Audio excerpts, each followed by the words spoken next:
Hey everybody, Jazzmyn Banks following up on our evening seeing The Dark Knight Rises. So as you recall in my last video I was talking about some of the circumstances a person in a wheelchair encounters when going to the movies. Well, I'm going to follow up with a little of that and also tell you about that evening's events. We went to go see The Dark Knight Rises, as I said, at 3:40 a.m. Tickets sold out like hotcakes, and this is the time we were able to get ours. It was a great movie. I'm a filmmaker. I barely have a bone to pick with it. It was that good. I highly recommend seeing it. The audience loved it. Now, when we went there, there were 11 cop cars outside the theater. There were police just looking the line up and down. There was a big line outside. There were 3 pedestrian cars that they were looking through, and it did feel a little bit odd. But we thought, well, there's a lot of people here. All the theaters, 24 hours, we're going to have films. So maybe that's why there was heightened security. We did not know at the time about the Colorado event. We didn't know that until later on the next day. And it was just beyond a tragedy. I'm applauding up and down and all over the place the newscasters that are not saying this guy's name. He does not deserve celebrity over this act. Not at all. The thing I've also been hearing from people that makes me very sad is people are saying, well, maybe we shouldn't go to these big premieres. Maybe we shouldn't go to the movies. Maybe we shouldn't go to crowded places. And that's a side effect of an act like that, is people start to limit their lives because they're afraid of the what ifs. Well, as someone in a wheelchair, I have to live in the world of what if. Because I have to go someplace and go, well, what if there's not a ramp?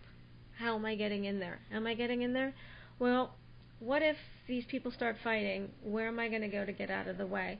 Well, where's the exit door? What if, I always have to think that way. Because the reality is, I am in a wheelchair. If something happened, which sometimes things do, I have to know how to get myself to safety. Does that mean I'm being paranoid? Not at all. I'm doing this in a split second, these thoughts of when I look around a place I've never been in before. I just get a quick sense of, well, where are the exit doors? Just like when any of us go on an airplane, they want us to quickly look around and know, well, how would we get out if something happened?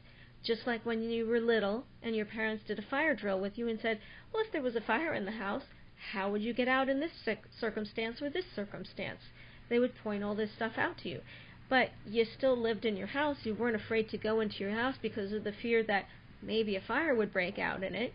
And that's the same thing with any of these horrible events that could happen and happen on a rare occasion in places outside of our home. It doesn't mean that we shouldn't go out and enjoy life.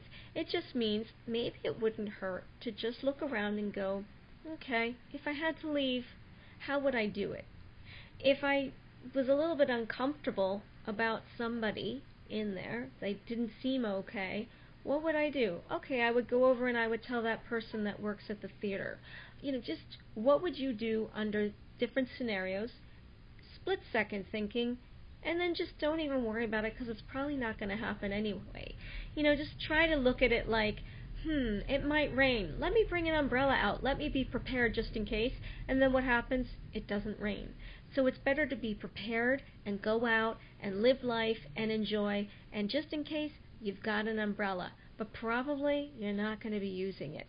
So thank you very much for tuning in, and I look forward to talking to you guys again soon. Thank you so much.